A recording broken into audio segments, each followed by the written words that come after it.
Assalamualaikum warahmatullahi wabarakatuh. Waalaikumsalam warahmatullahi wabarakatuh. Salam sejahtera untuk kita semua. Selamat berjumpa lagi, sahabat guru gaul dimanapun Anda berada. Hari ini saya sedang bersama salah seorang pengawas muda berprestasi.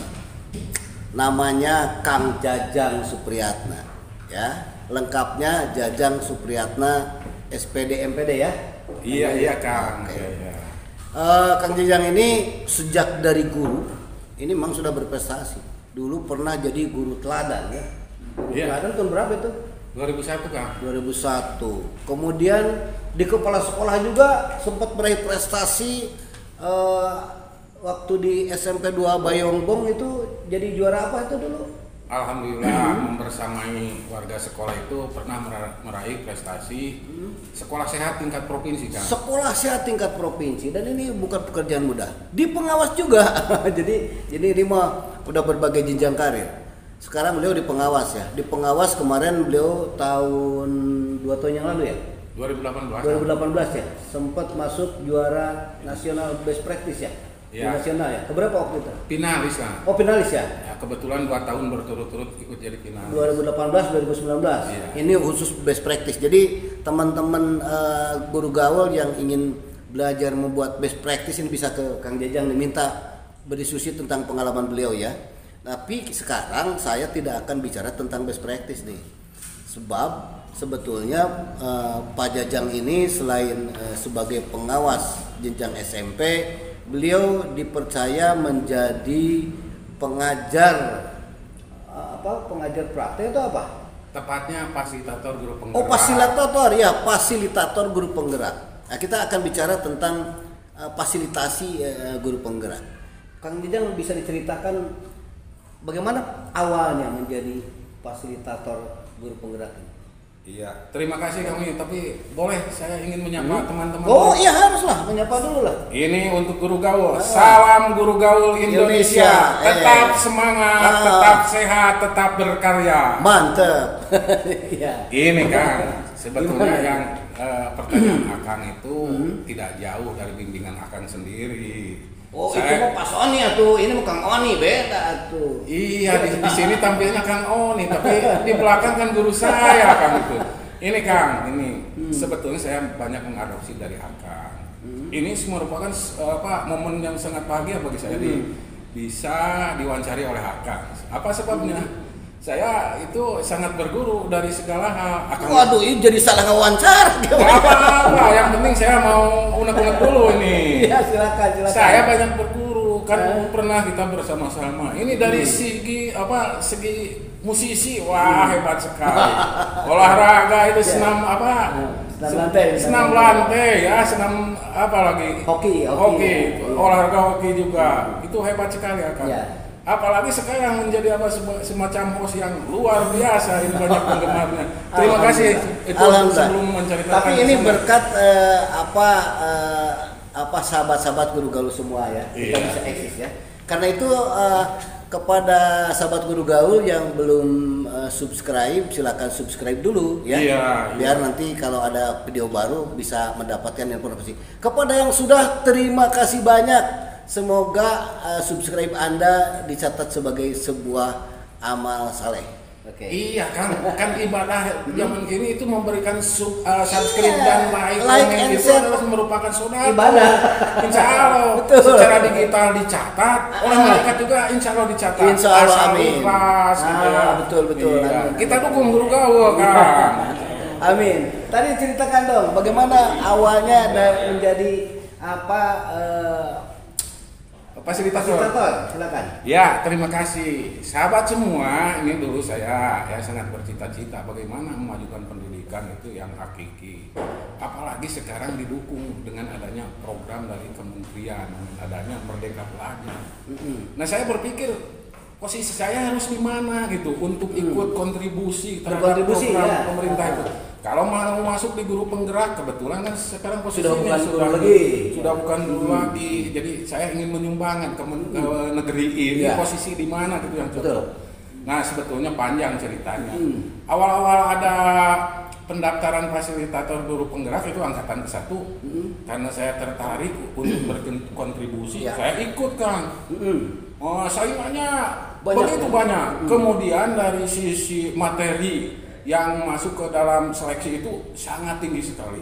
Itu apa saja materinya? Itu yang terasa itu mengenai critical incident, kan. Critical incident, bisa ceritakan sekitar apa itu critical incident itu apa? Nah, critical incident itu bagaimana memecahkan permasalahan yang ada yang dihadapi oleh kita dengan suatu solusi yang sangat bijak, yang sangat tepat gitu. Saya diberi soal itu 10 soal. Jadi studi kasus semua? 8 soal, Kang. 8 soal studi kasus semua? Studi kasus semua. Kita harus bisa mengatasi kasus itu hanya diberi waktu 10 jam. 10 jam? 10 jam. Kalau mau dari jam 10 pagi sampai jam 10 sampai jam 8 malam gitu. Jadi 8 kasus itu 12 jam dari jam 10 pagi sampai jam 10 malam. 8 kasus harus bisa diselesaikan dalam waktu itu ya? Iya, mendingan kalau pertanyaannya satu tapi itu beranak pinak sampai cucu pertanyaannya. Nah itu, lagian kan sudah biasa kalau di jumlah kata atau jumlah karakter itu sudah tidak asing. Kita sudah menuangkan ketika jumlahnya dibatasi kan harus mencari biar melengkapi itu.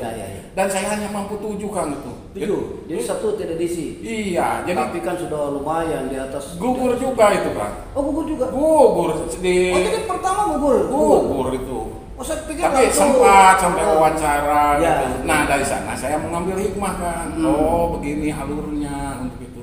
Saya tidak padam, Kang, itu. Daftar lagi? Daftar lagi, hanya terserang oleh PP. Maksudnya? Saya daftar ke PP, pengajar praktik. Nah, di sana saya pelajari, saya ikuti sampai tes akhir praktik mengajar. Pas wawancara baru sadar.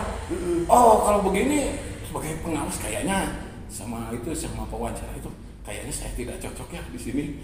Karena memang berat gitu ya. Berat. Alangkah lebih bijaknya mungkin seandainya nasib tidak lulus juga di sini. Ternyata pas dibuka pas dibuka memang tidak lulus. Di pengajar praktik itu tidak lulus. Tapi memang di awal bisa diprediksi tidak lulus gitu itu. Iya, melihat tugas-tugasnya begitu berat tidak lulus, Kang, gitu. Tapi nggak putus asa. Nggak putus asa. Kami kan atau saya sebagai manusia kan wajibnya berusaha.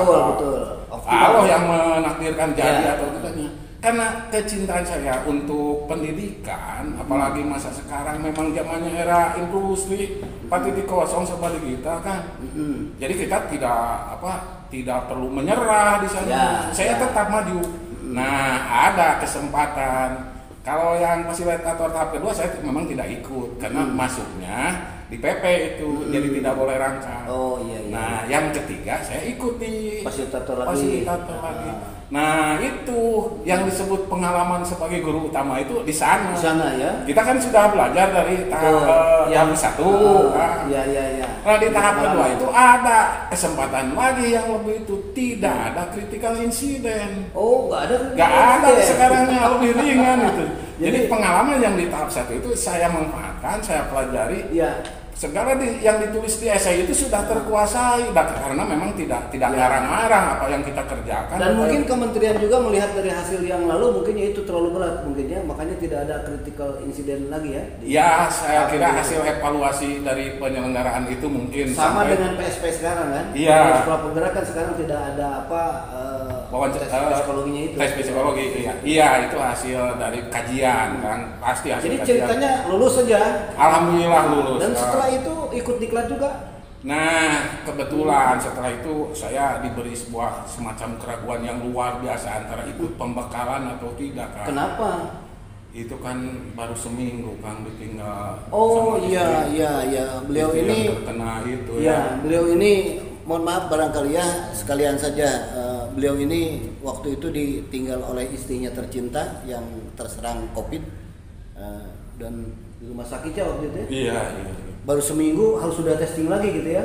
Itu bukan testing, pembekalan. Pembekalan. Tapi kalau tidak pembekalan ya tidak akan fasilitator, Bang, itu. Tapi akhirnya diambil juga kan? Nah, saya berunding meminta pendapat kepada anak-anak. Alhamdulillah semuanya support. Setuju. Bapak harus tetap berkiprah dalam bidang pendidikan, jangan memikirkan kesedihan. Sebab kasihan guru-guru gitu yang membutuhkan ilmu gitu ya.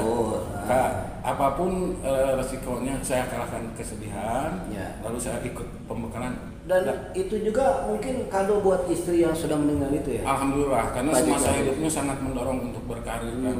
Jadi merasa kasihan juga kan, waktu seleksi untuk fasilitator itu beliau sangat mendukung sekali gitu, di belakang itu didukung oleh almarhumah gitu ya. Jadi ketika sudah berhasil dan ada pembekalan dan beliau sudah tidak ada, masa kita abaikan gitu saja. Jadi merasa bertanggung jawab juga gitu atas itu.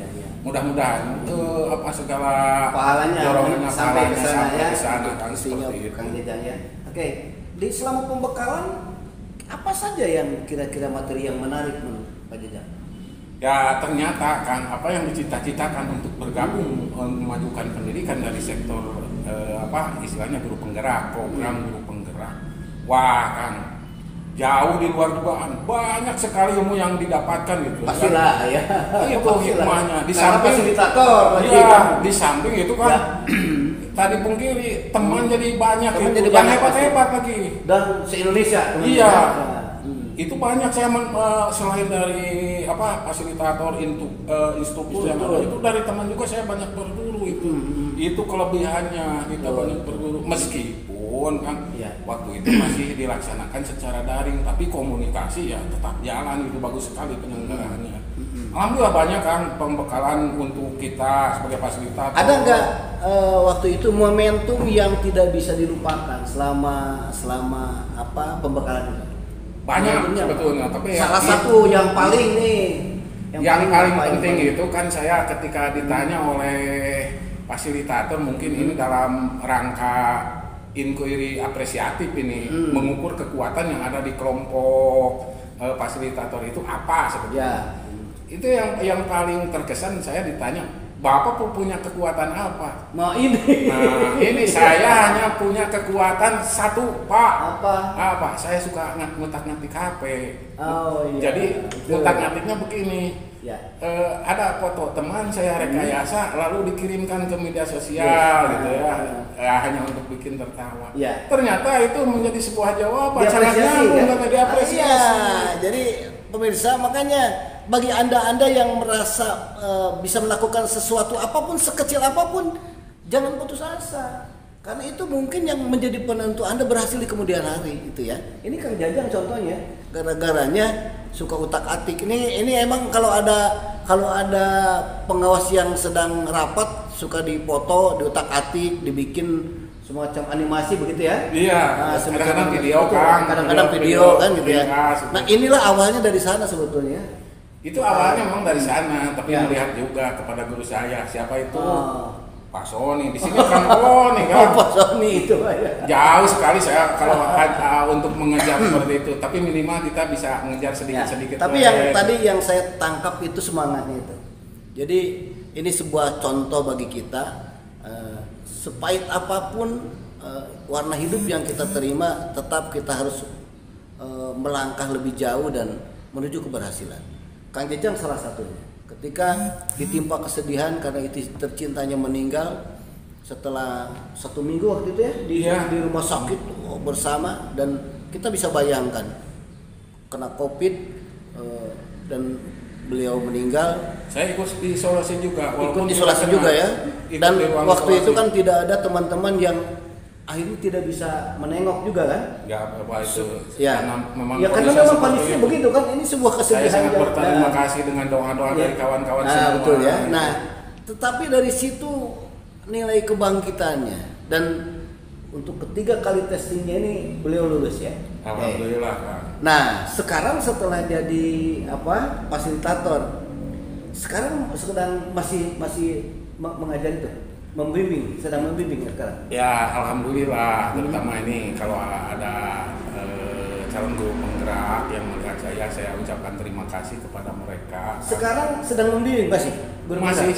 Sekarang itu berapa orang yang masih masuk ke modul 2.1 kan. Karena modulnya itu kan ada paket modul 1, paket modul 2, paket modul 3. Sekarang baru masuk paket modul 2. Sebentar. Yang Kang Jajang sekarang bimbing ini berapa orang guru penggerak? Nah itu alhamdulillah saya mendapat tugas itu untuk membimbing 2 kelas. 2 kelas itu berapa orang? Dari 2 kelas itu yang satu 11 orang, Ya, yang satu 12 orang. Berarti 23 orang bukan sedikit kan itu. Hanya nggak apa-apa kan, kita kan kan, Indonesia banyak. nggak kebagian di Garut kan. Oh di mana nih? Kebetulan kan CGP Angkatan 3 mungkin tidak ada yang dari Garut gitu. Jadi sekarang kebagian yang mana? Kebagian tugas di Kabupaten Sukabumi. Sukabumi sama? Ya di Sukabumi Dua-duanya. semua. Ada bertiga dari Sukabumi nih. Ini Sukabumi. guru-guru penggerak Sukabumi mungkin nih bisa nonton nih Kang Jajang ini ya. Sekarang udah masuk modul 2. Yang diajarkan apa saja sih? Nah ini Kang, dari setiap modul itu saya sangat salut ya kepada penyusun program. Betul-betul bagus. Saya kira ini hanya ikut-ikutan kepada program Pak Menteri karena Merdeka Belajar. Ya. Jadi alurnya itu merdeka gitu, R-nya 2. Oh iya, yang R2. Awal-awal saya menyepelekan itu, alur merdeka itu sangat menyepelekan. Sepertinya main-main gitu. Main-main lah. Karena program Pak Menterinya Merdeka Belajar, jadi alurnya alur merdeka. Apakah ini orang gitu ingin ingin terpuji sama Pak Menteri atau gimana? Saya awalnya seperti itu kan. Tapi setelah saya sapi, lalu saya kaji, ternyata subhanallah Kang, itu alur yang memang dipersiapkan Itu, hasil pengkajian Kang. Itu merdeka itu apa loh? Nah itu, yang pertama M-nya kan. Yang pertama apa? M-nya itu ternyata ini sebuah kajian dari ajaran agama Kang. Apa itu? Kan kalau ingin sesuatu mulailah dari diri sendiri kan itu. Mulai dari diri sendiri. Segala apapun, memberi contoh apapun, jangan hanya menyuruh, mulai dari diri gitu. Nah itu contoh, di alur merdeka itu M-nya itu mulai dari diri sendiri. Jadi menghisap diri sejauh mana diri kita telah berkontribusi, sejauh mana kemampuan kita dipelajari dulu dari diri. Tidak jauh-jauh ke negeri orang, tapi diri dulu digali. Itu yang saya sangat kagumi. Baru-baru ini saya juga setelah meresapi merenung gitu, ternyata alur itu memang luar biasa kan. Padahal Rasulullah sudah memberikan contoh itu. Iya. Ya. Saya kira ini program apa? Tapi ya. ternyata sesuai dengan program Rasulullah itu sesuai dengan ajaran agama kita kan. Iya. Jadi semakin mantap itu saya ikut di sana gitu. Alhamdulillah. Kemudian E-nya apa E-nya? Nah, kalau sudah dikaji tadi menilai diri sendiri, mulai dari diri sendiri. Nah, baru di sana eksplorasi konsep, dieksplor konsep-konsep itu digali. Iya, digali, dikembangkan. Tentang kan modul 1 itu tentang itu ya pemikiran Ki Hajar Dewantoro. Oh iya. Saya baru tahu Kang, dulu itu sewaktu jadi kepala sekolah, saya kalau upacara Hardiknas sangat sulit kan mencari itu, mencari sumber, walaupun dari Google itu mencari profil Ki Hajar Dewantoro sulit. Ketika itu ada Hardiknas mau amanat dalam upacara sulit sekali. Tapi sekarang alhamdulillah sekali klik saja, muncul alhamdulillah gitu. Nah di sana mulai dari itu kita mulai dari sejauh mana membandingkan dengan alur pemikiran Ki Hajar Dewantoro dalam hal mendidik siswa. Gitu. Nah lalu digali dengan eksplorasi konsepnya, pemikiran Ki Hajar Dewantoro, misalnya Kang, memandang siswa itu diibaratkannya seperti petani ya, menanam jagung. Petani adalah diibaratkan gurunya, jagung, bintang jagung adalah siswanya. Nah, ibaratnya begini logisnya, seandainya benih jagung itu baik, lalu ditanam di tempat yang gersang, gitu ya, yang gersang tidak dipupuk, meskipun tadinya baik, ya tetap hasilnya kurang maksimal gitu.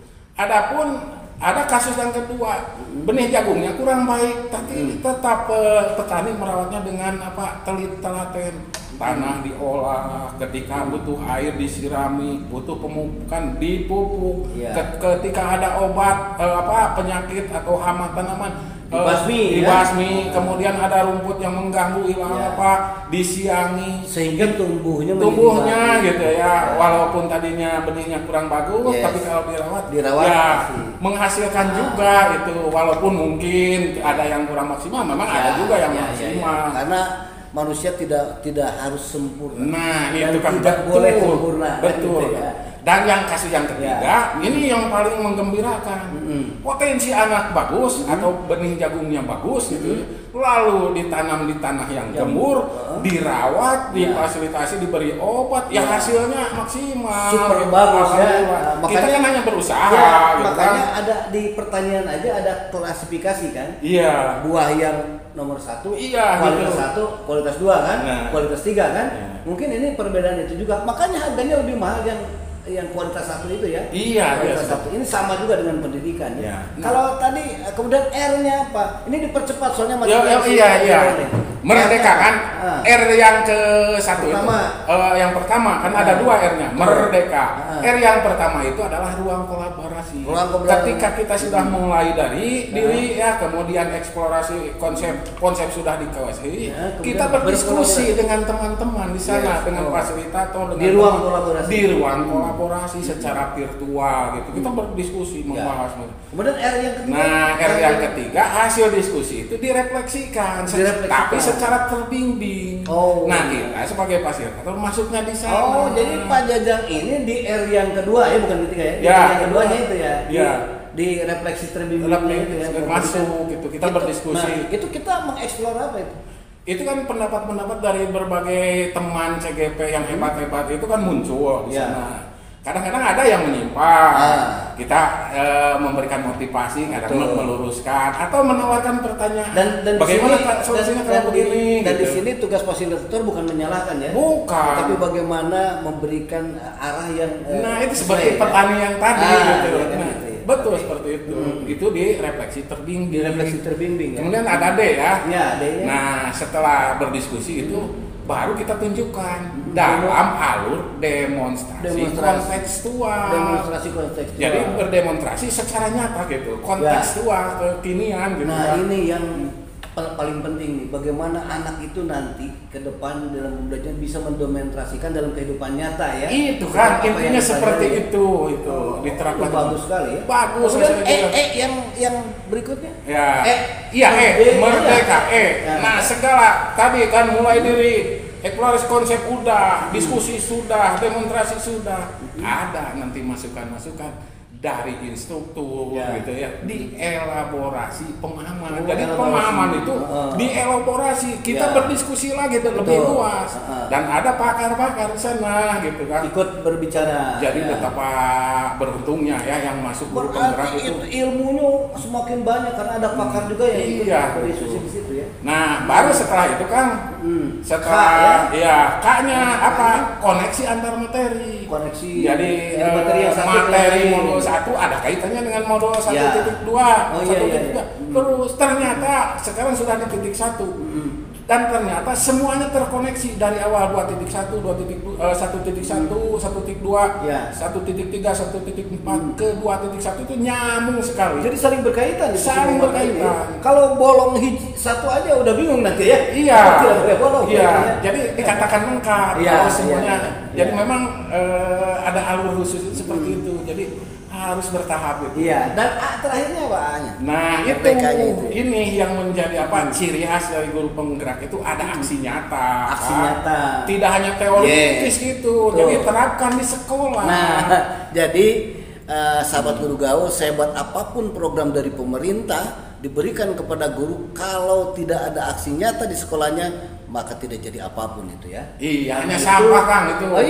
Makanya itu merdeka A terakhirnya itu bagaimana mengimplementasikan hasil pendidikan di KLAT itu ya, untuk diimplementasikan di sekolah. Nah, kalau di sana kan itu perannya sebelum aksi nyata itu didampingi juga oleh ada pendampingan individu. Yang mengunjungi ke sekolah itu bukan tugas saya kan. Ada teman di pengajar praktik. Pengajar praktik jadi di lapangan ya. Jadi lengkap sekali untuk penggerak itu. Jadi ini pembimbingannya bertahap, kemudian holistik, menyeluruh, kemudian juga berjenjang ya. Iya. Bertahap, berjenjang gitu ya. Ini sangat bagus sekali dan waktunya lama sekali kan, 9 bulan ya kalau. Iya kan, dianalogikan itu kan kalau ibu hamil kan kalau melahirkan itu ya. Hanya 6 bulan itu belum sempurna. Sempurnanya dianggap sempurna kalau 9 bulan. 9 bulan kan. Mungkin mengambil falsafah dari kehamilan itu ya. Ya kan melahirkan sebuah proses pembelajaran yang baru ya. Insya Allah gitu ya, seperti Iya. itu Kang. Jadi sempurna. Kalau Sempurna. dikandung 9 bulan itu kan sempurna. Betul. Walaupun mungkin saja nanti ada semacam kajian, jadi Iya. memang sudah ada wacana Kang jadi 6 bulan gitu. Oh, Sesuai dengan apa tingkat mungkin pendidikan lebih maju lagi nanti ada mungkin. Ya mungkin ada akselerasi itu ya. Iya, Akselerasi kan. program. Dan biasanya akselerasi program itu melihat ketersediaan anggaran Iya, itu dikaji tentu Pak. Iyalah. Ada kajian seperti Kan itu. begini, kalau sudah apa garisan Tuhan itu hamil itu 9 bulan yang Iya. sempurna, kalau jadi 7 bulan prematur kan? Prematur. Kemudian di 10 bulan malah jelek juga kan? Iya, seperti itu, Kan biasanya kan begitu. Kang Jajang, selama memberikan materi di di guru penggerak ini yang tersulitnya apa dalam implementasi? Ini kan terutama dalam budaya positif ada kesulitan hampir semua CGP gitu yang saya berdiskusi gitu, baik diskusi secara sinkronus maupun asinkronus itu ya. mereka itu walaupun memang di sekolahnya sudah mengerjakan sedikit gitu tapi ada istilah-istilah baru model apa, wah baru nemu ini alhamdulillah katanya dapat ilmu tapi penerapannya juga lumayan sulit, terutama saya himbau kepada yang lain yang belum jadi CGP itu memang harus belajar lah sisi IT-nya gitu kan, pelaporannya bersifat IT. Sifat IT. Nah ini yang jadi pelaporannya kalau tidak bersifat IT semuanya juga bisa gitu. Model untuk ke kerjanya seperti apa, ditampilkan ngupload videonya gitu. Kan proses pembuatan video harus punya teknik tersendiri. Jadi sahabat guru gaul sekalian, untuk program guru penggerak dan sekolah penggerak ini sebetulnya sangat untung dan sangat betul. Sangat baik karena setiap peserta ini ya di guru penggerak saja di sekolah penggerak aja gurunya yang bukan penggerak pun tetap harus menguasai IT. Betul, karena belajarnya dengan menggunakan sistem sinkronus dan asinkronus yang itu membutuhkan kemampuan IT yang bagus ya. Jadi masalah itu ya, IT itu ya. Iya, dan yang lebih pentingnya yang saya rasa gitu walaupun agak sulit, ada di salah satu modul itu ada yang disebut inquiry apresiatif Kang itu. Inquiry apresiatif apa itu? Itu adalah sebuah perubahan, manajemen perubahan yang berbasis kekuatan. Oh iya. Walaupun istilahnya baru, memang mereka itu sudah terbiasa melaksanakan sedikit-sedikit. Dan apa yang saya sangat tertarik juga dengan itu, karena memang kalau diterapkan itu pasti sukses. Ya. Kan salah satu implementasinya ada yang disebut dari inquiry apresiatif itu ada yang disebut dengan alur bagja kan. Alur bagja. Iya, bagja. B-nya itu kan itu buat pertanyaan. Misalnya kita sedang tidur lalu mimpi apa? Nah, gitu. Pas bangun itu buat pertanyaan untuk mencapai mimpi tersebut. Iya, gitu. B-nya. Nah, misalnya kalau di sekolah Kang, ini sekolah yang punya siswa ternyata bakatnya misalnya anak ini pandainya pingpong misalnya. Nah, untuk menjadi atlet yang bagus itu kita buat pertanyaannya, mau level berapa nantinya anak itu. Nah, buat pertanyaan, caranya harus bagaimana agar anak siswa sesuai pembelajaran berdiferensiasi kemampuannya seperti itu. Nah, buat perencanaan itu, buat pertanyaan dulu, mau seperti apa anak itu. Lalu setelah itu masuk ke A, ambil pelajarannya dari rencana kita, kira-kira apa hikmahnya nanti kalau kita bimbing. Lalu kan bagja, G, gali mimpi tersebut, gali apa gitu, harus mengejar mimpi itu gali, dikejar gitu. Kejar benar. Nah, lalu J-nya apa? Jabarkan rencananya. Oh iya. Nah, setelah gali, jabarkan rencana untuk mencapai tahap ini harus begini, jabarkan rencana gitu. A terakhirnya? A terakhir itu merupakan sebuah kunci. Atur eksekusi. Oh, jadi mengatur sesudah berencana gitu nya. Apapun bagusnya kalau tidak ada eksekusinya buat apa? Percuma saja. Gitu. Betul. Nah itu alur bagja itu sangat hebat itu. Ya, itu ada dua konteks ya. Merdeka dan bagja ini sebuah pembelajaran yang mungkin bisa kita adopsi juga dalam kehidupan sehari-hari sekalipun kita bukan di sekolah penggerak atau guru penggerak ataupun bukan orang-orang penggerak. Tetapi kedua alur ini sangat penting sekali dalam kehidupan kita untuk kita bisa ambil maknanya. Iya. Oke. Pemirsa sahabat guru gaul sekalian, masih panjang nih obrolan kita tentang guru penggerak, makanya kita akan bikin beberapa episode ya. Iya kan, sehingga kalau Bapak Ibu juga yang tidak ikut bisa mengambil hikmah dari apa yang kami bicarakan dengan Kang Jajang sebagai fasilitator guru penggerak ini. Oke, terakhir nih, gimana Kang? Pesan apa untuk para guru penggerak yang sedang diberikan pembinaan? Baik, Kang.